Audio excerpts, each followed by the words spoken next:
Welcome to the ExecMBA podcast. I'm your host, Brett Twitty, and you are listening to a new episode. On this episode of the podcast, I'd like to feature my conversation with Caroline Clark. Caroline is an EMBA format student in our class of 2021, and she has the honor of being the first student from her class to be on the podcast. We recently sat down to talk a little bit more about her first leadership residency, LR1, what she's enjoyed about the program so far, how she decided to pursue an MBA, as well as her advice for prospective students. So without further ado, here's my conversation with Caroline Clark. Caroline, welcome to the podcast. Thank you so much, Brad. I'm so excited to be here. So we've reached a point with the podcast where people who have listened to the podcast are now in the program and would like to be on the podcast. So that feels affirming to me in some way. Yes, that is definitely a pool of people that I fall into. I was a diehard podcast fan and just am really excited to be here today. So tell us a little bit more about who you are. What's your background? What do you do? Sure. My name is Caroline Clark. I am an EMBA student at Roslyn this year, class of 2021. And I guess I'll start with time out of school and just move to present day briefly. But I graduated from undergrad thinking I wanted to teach. I was pretty convinced I'd be a teacher. Looked at studying abroad or really teaching abroad English to different students in countries across the world, and landed on Japan as a country to focus on. That landed after some research. I went on to teach in the JET program for a year in Japan, and then came back to the States after my contract ended, looking for different roles, and in really the worst job market for a while, 2008, 2009. Finally landed a role in my high school admissions team, recruiting students to Madeira. And that was something that I really enjoyed doing, but was interested in getting more on the corporate side of recruiting. And so from there, I've spanned across industries as far as IT, government contracting, hospitality. Most recently, I'm at the a trade association, a financial services trade association, all in recruiting roles and bringing companies through different kinds of changes as it relates to talent. So that's been, in a nutshell, my history after school. So a pretty diverse background. How and when did you decide that an MBA was the right step for you? Sure. I think when I finally entered the corporate side of my job history, starting with that IT government contracting role, I started to really appreciate the need for a business sense, really regardless of whichever industry you were in or I was in. And so I didn't think the timing was quite right then. I was part of a company that was doubling in size and was just really busy, but had that in the back of my head. So this is 2012, and went on to a more corporate setting outside of government contracting with the hospitality company that was acquiring another hospitality company when I came on board. Was still thinking about it, even during all that change, was thinking, gosh, it would be so neat to be on the front lines of this acquisition, but knowing my skill set, I didn't have the finance background to really be able to do that. So was leading some of that change through recruitment and talent acquisition. And then finally moving to the trade association that I'm currently with, finding that I had some more time to devote to things outside of work, and still having the idea of an MBA in the back of my mind. I finally took some time to research schools, and Darden was, of course, on my radar. And I should mention, because I think this is like a story that others can relate to. This is in 2015, my husband and I were remodeling our row home in DC.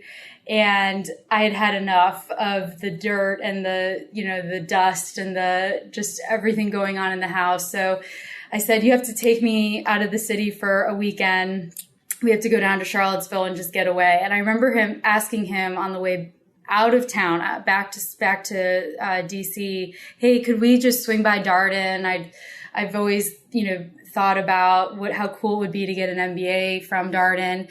And he, obliged me and drove through the campus. And I remember just like visualizing, like, it would be so neat to be a student here and someday, get a degree from the school. So fast, that's 2015. I'm now in the class of 2021. And, it's a visualization that I feel like's come true to some extent.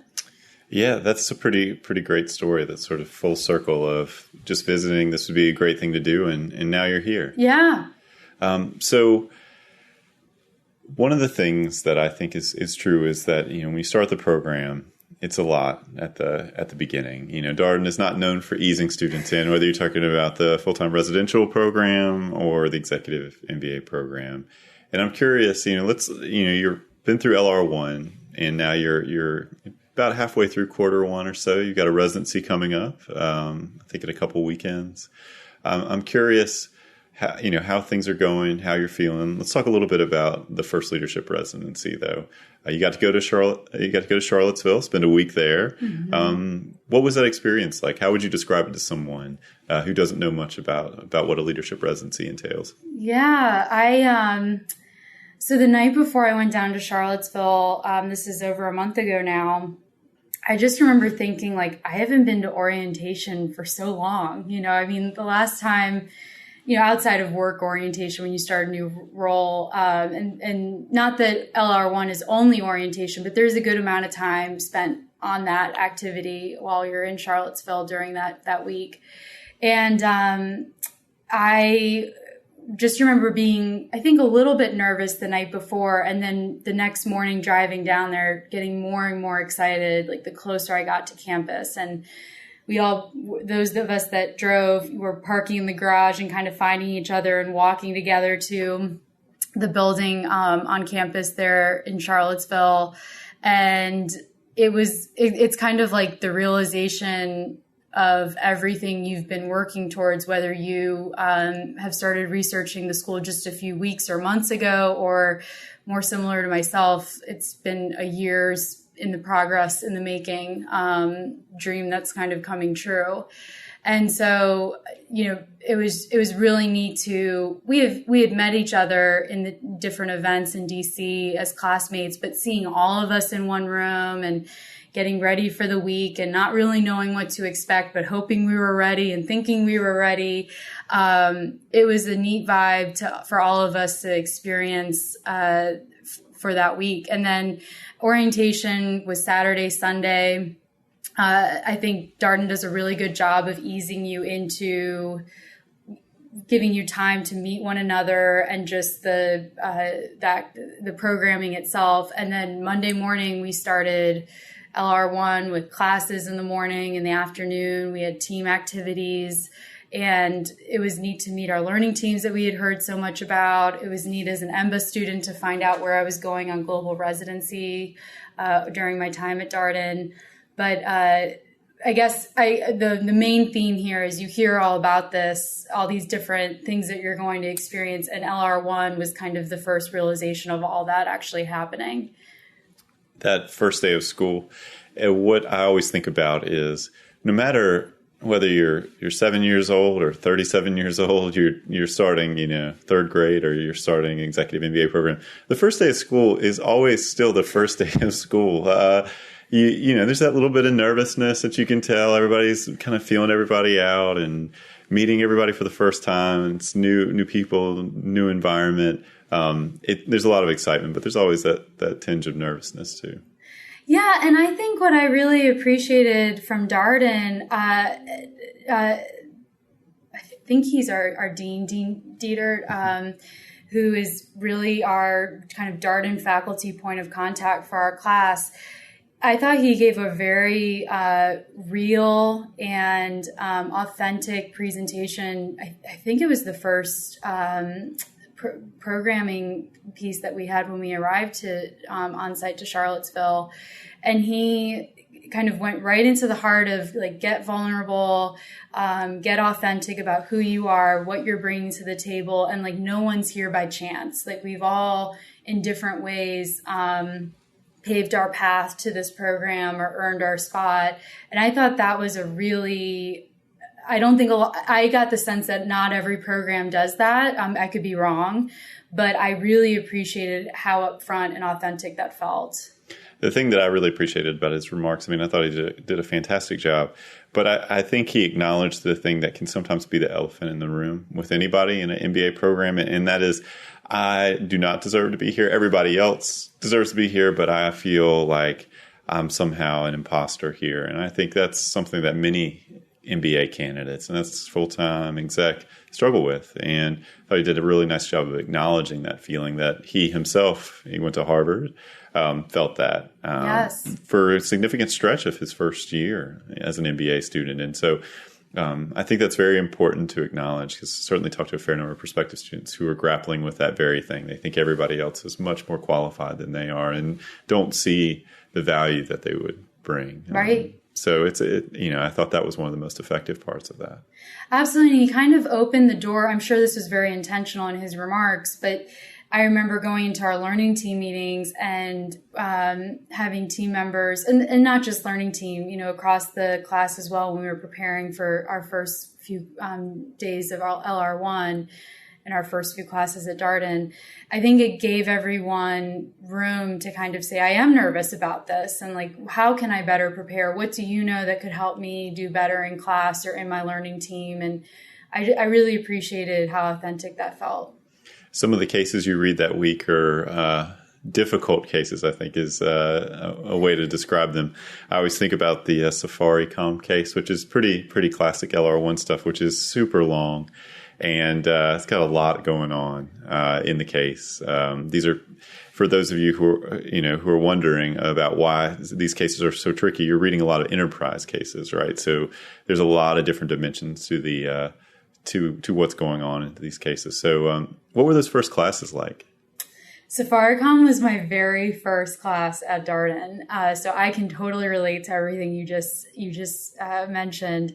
And the professor for Safaricom is so energetic and so passionate about the content and the area in which he teaches. I mean, by the end of class, I think we all felt like we wanted to go and work at Safaricom, because we had all become so passionate about their trajectory as a company. But I had seen the case method in a class visit and knew it worked and saw the magic of it kind of in real time.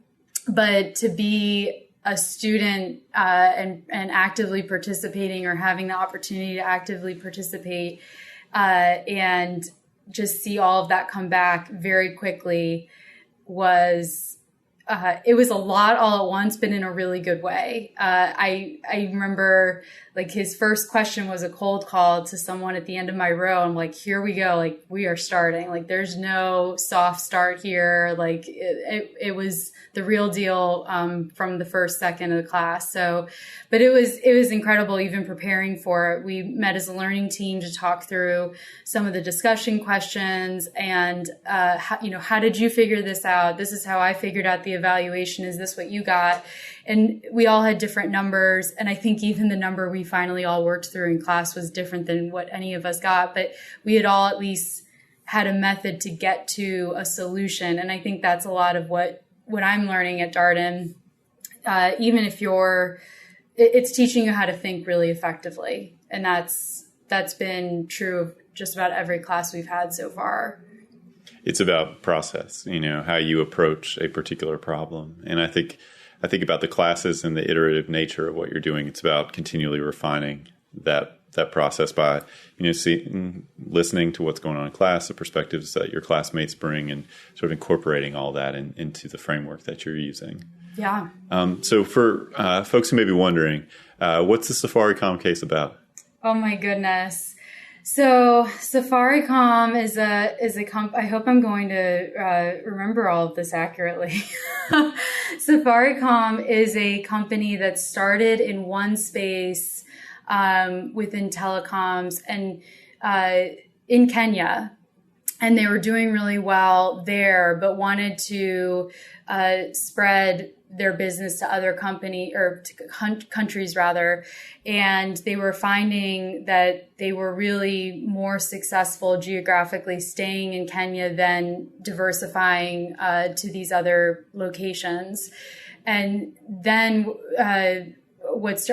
so by telecoms, what I mean is a pay-as-you-go model for cell phones. You can pay per second upfront, or as you use those seconds on a mobile phone to the company, which was a different model than a lot of other cell phone companies at the time.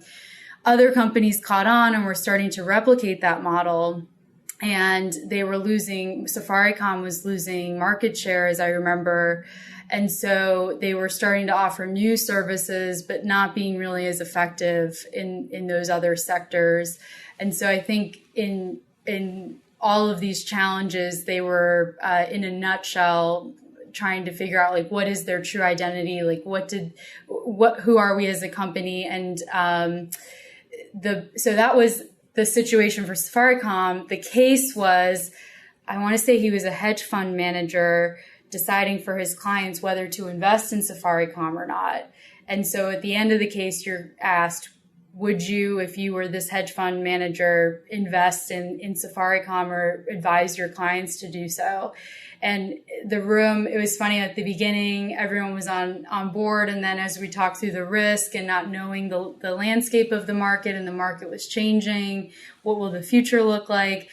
Not to say everyone's thinking changed, but everyone was taking in this new information to make different decisions. Like, yeah, maybe I would do it, but these would be my contingencies, or absolutely not. I was a yes, but now I'm a no, which is true. I've seen that in other cases. Classes so far at Darden, your mind is changed as you hear more input and get deeper into the case. So just being open to that and different ways of thinking. How have you been surprised by your classmates, or what do you feel like, just even in this early stage, how do you feel like they've shaped your learning? What have they contributed to what you've gotten out of the classes? Wow. That's a really good question. I think for me, I feel like I've been granted this same, I'll call it grace from my classmates. You think you know, like, what your classmates are about to say, or you kind of are, I think, listening, but trying to think about how whatever their input is matches up with your own thinking or doesn't.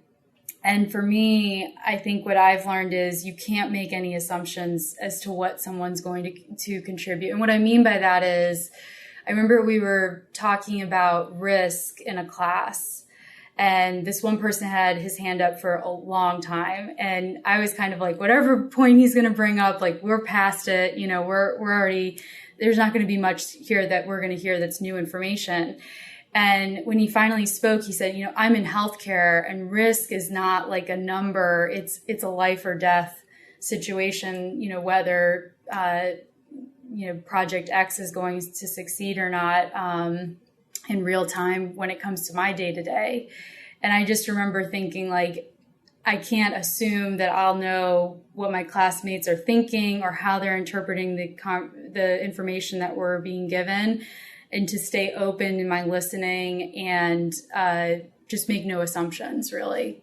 It's a long way to say that. No, that's as important as anything. I think what we try to share with prospective students is that the learning experience here requires you to both feel like you have a perspective to share, but also be open to other people's perspectives. So the ability to both listen and speak up. And sometimes people are comfortable with one and not the other. And you really have to be able to do both things here. You also had a case competition during LR1. For those of you who are wondering, what's a case competition? It's a sort of a problem that teams are working on, developing a solution and typically pitching their solution or solutions to the problem. What was the problem you worked on? So we were faced with the problem of getting, quote unquote, more butts and seats when it came to the football stadium in Charlottesville To be fair, college football attendance across the nation has been decreasing, so UVA is not unique in that sense. But with the new athletic director coming on board, she has a keen focus in that area and turned to her direct reports as well as Darden to present some solutions. Was it a problem that you enjoyed thinking about? I mean, had you been to a UVA football game, or how did you orient to, UVA sports? Yeah, I've never been to a UVA football game. I've been to other college football games, so I pulled on that experience, as limited as it may be. But what I really appreciated about the case competition, it was a real problem that, like, one night we went to the stadium and saw some of the layout limitations, so that if you were looking to blow out the stadium and add this, that, and the other, seeing how difficult that would be in real time, or how costly that could be in real life, seeing it for yourself.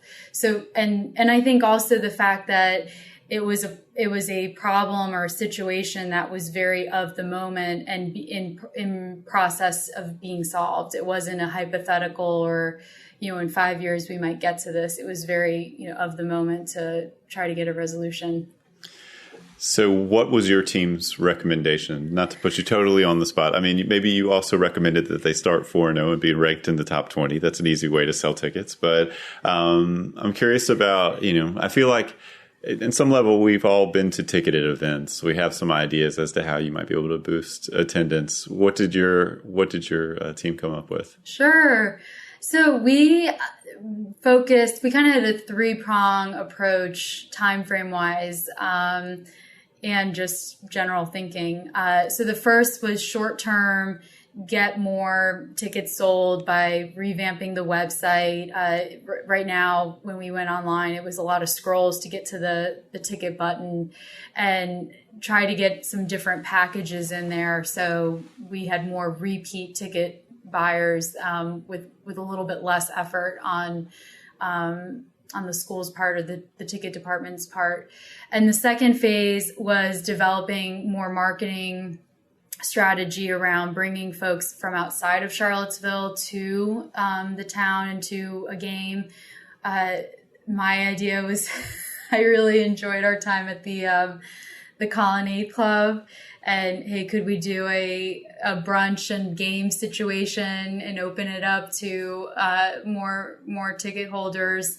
Another member of the team was interested in pairing up with a winery and having kind of that attraction as part of the game day experience, so to speak. And then long term, I think we put together some numbers that reflected if we could get more season ticket holders over time, that was really the best avenue as far as getting butts and seats. Mm-hmm. So that was kind of like long term what our thought was. But we actually, Team Martin was the finalist, which was not my learning team, but I was part of there was 4 different teams within our class, and the team we sent to the final ended up winning the competition, which was great. And they focused a lot on social media and the website piece, a lot of low cost, low hanging fruit, I think. And they were really smart to do that because I think it spoke to the judges.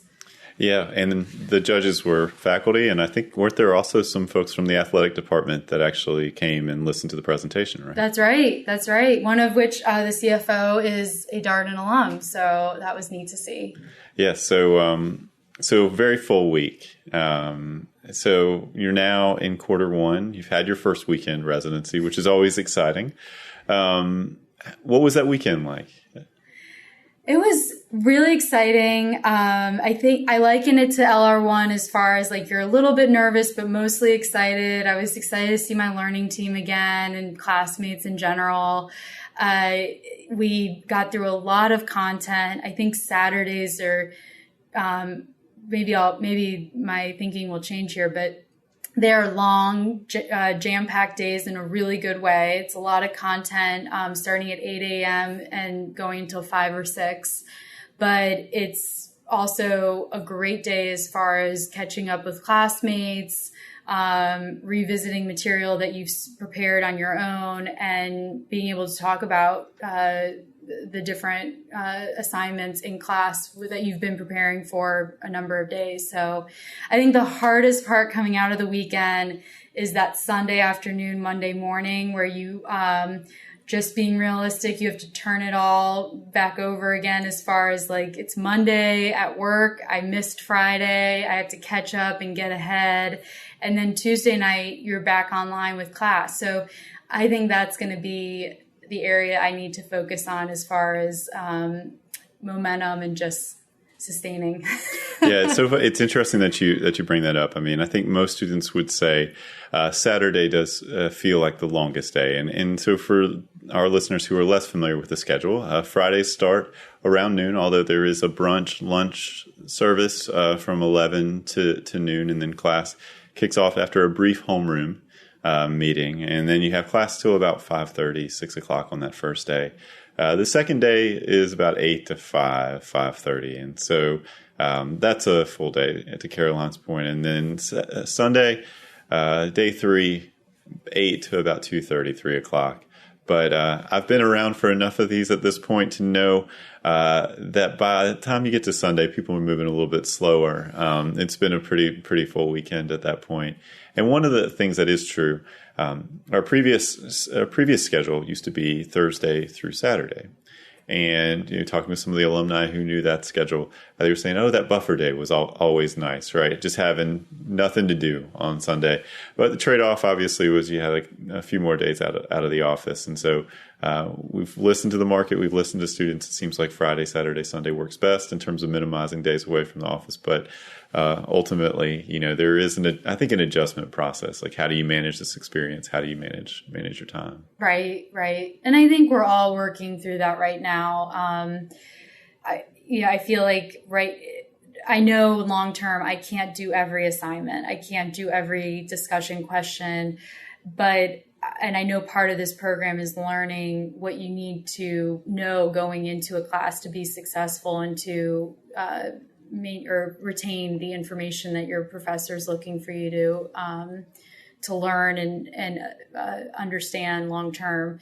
So I'm still getting into the swing of what can I let go, and not to say not worry about or not look at it all, but be able to have a little bit more prioritization. And I think that'll be useful long term. That is probably one of the more challenging things for people to sort of adjust to. I've had several conversations with current students about this filtering that you have to do. What do I need to know to be ready for class, and what is overkill, and just sort of, how do I develop that sort of feel? Takes a while, and, being okay with occasionally letting some things drop, which can be very hard for the kind of person that is considering, doing a program like this or is in a program like this. But it can be a helpful lesson longer term, if you're going to manage people, if you're going to be a busy, leader, manager, executive, at some point in your career, you can't do everything all the time. And so you have to figure out prioritization, to your earlier point. Yeah, no, I'm getting good at saying no to some commitments, and I know I still have to work on the prioritization of homework as a whole. So we'll get there. Yeah, that's right. And it takes a while. I always ask students, how long, and before they felt like they had a schedule together that kind of made sense and they'd figured out how to manage it in work and life and everything. And most people say about 6 months. Some have said longer, depending on what they had going on in their life and how variable it was from month to month. I think some people feel like every quarter is a new adventure. So, but we tell people just to hang in there. Mm-hmm. It will slow down. It will get less busy. So, well, Caroline, what are you most excited about? You're just getting started here. You've got LR1 behind you, halfway through quarter one.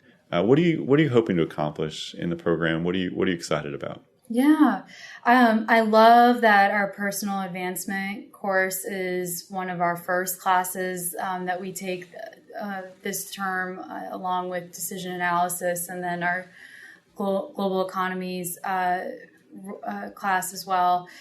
So professional advancement, I think there's a lot of useful information in that class as far as self-assessments, peer assessments, hearing from your classmates as to what they're looking to do in the future professionally and otherwise. I mean, I think what Darden makes very clear up front, I'm only a little over a month in the program, is it's about like you as a whole person. It's not just you and your professional life from 9 to 5.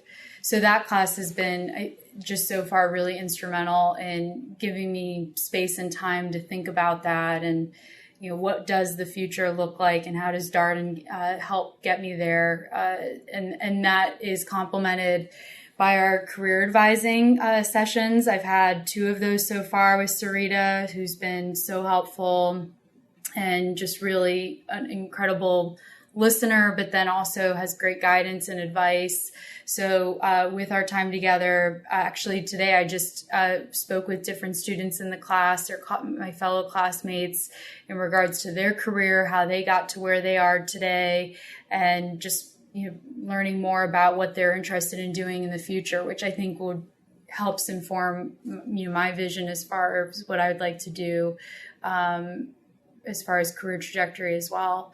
So professional advancement's been huge. And then the global residency, I mean, that's hard not to get excited about. We're actually all texting a group of us to buy our tickets for China. That's coming up in March. And I know that's going to be here before we know it, but that's another huge highlight that I'm excited for. Yeah, the professional advancement course moved to Q1. It used to be in the middle of the program, which was fine. I think we started to feel that given that the choice to come to school is a professional decision, it's in service of your career and your professional goals. Certainly at this point, and really any MBA experience is about a career goal. It made sense to have it at the very outset of the program. So you were there with Connie Whitaker Dunlop, friend of the podcast, in the professional advancement course, PAC as it is known, and really thinking about these big questions. Why am I here? What do I hope to accomplish? Where do I want to go? Who can help me along the way? It's all good stuff.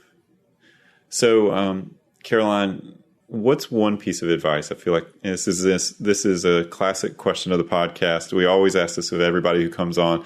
What's one piece of advice you'd have for prospective students? And it can be, how does somebody think through an MBA or to go back to school, or timing, or why Darden? What's a piece of advice? Yes, I was ready for this question because I do listen to the podcast, and I was trying to add to just some great advice that so many people have given over the couple of episodes, or many episodes that you've had now. Mine, and this was emphasized in our PAC course last on ground weekend. I would say getting an MBA, or it's such a big decision, and I think when you're looking to go back to school at this stage in your career, you've been in it for 5, 6, 7, maybe 10, 15 years. And I think that we've all adjusted to fitting into some sort of box to be really easily understood, or maybe recognizable, or from a branding perspective, easy to immediately comprehend, what your skill set is and what you're interested in doing long term. And for me, Darden's kind of like undone that box, even just a few weeks into the program. Everything that I think, not to say like scale back as far as like what information I would share about my background, but I would find that I would leave out that I had taught English in Japan when I was applying to roles in the past. And I'm like, why would I do that? That makes me different. And people, whenever I mention it here on grounds or to classmates at Darden, like that's what they want to hear more about. So my piece of advice, my really long-winded way of saying it is like, be authentically yourself. Everything that makes you different, I think, really adds to the Darden experience. I think this is a program that doesn't have one mold that is targeted or one background that works best for the program. I think it's that diversity of backgrounds that makes the experience so valuable and so incredible. And that's just a few weeks in, I'm already feeling that. So be yourself throughout the admissions process, while you're researching schools, while you're researching Darden. Be yourself once you're on board and in class. And I think you can't go wrong. That is great advice. It also conveniently aligns well with what we encourage candidates to do, and that is to be themselves throughout this process. I think there's a tendency, this is not the case for everybody, but I think many applicants, oftentimes when they're working on their materials and sort of thinking about how to present themselves, they think about us too much. What we might want to hear about or what we might want to read in an essay. And the more important thing is to think about what you want to convey about who you are. And think about the application as an initial introduction, something that should pique our interest enough to say, hey, this is someone I'd like to talk to a little bit more. And that's where the interview comes in. And so the best way to do that is to be truly who you are, because we want as many different people as possible in the classroom. It makes the case method in those discussions that much richer. So great advice. An old admissions person too. So that's right. That's right. Well, Caroline, thank you so much for taking time out of your day. It's been a pleasure, and congratulations on being the first member of your class on the ExecMBA podcast. Thank you. Truly a dream come true. So thank you so much for having me. And that was my conversation with Caroline Clark, an EMBA format student in our class of 2021. As always, if you have any comments, suggestions, requests, anything you'd like for us to cover here on the podcast, we're all ears. We can be reached at exec, that's ExecMBA, at darden.virginia.edu. Until next time, thanks for listening.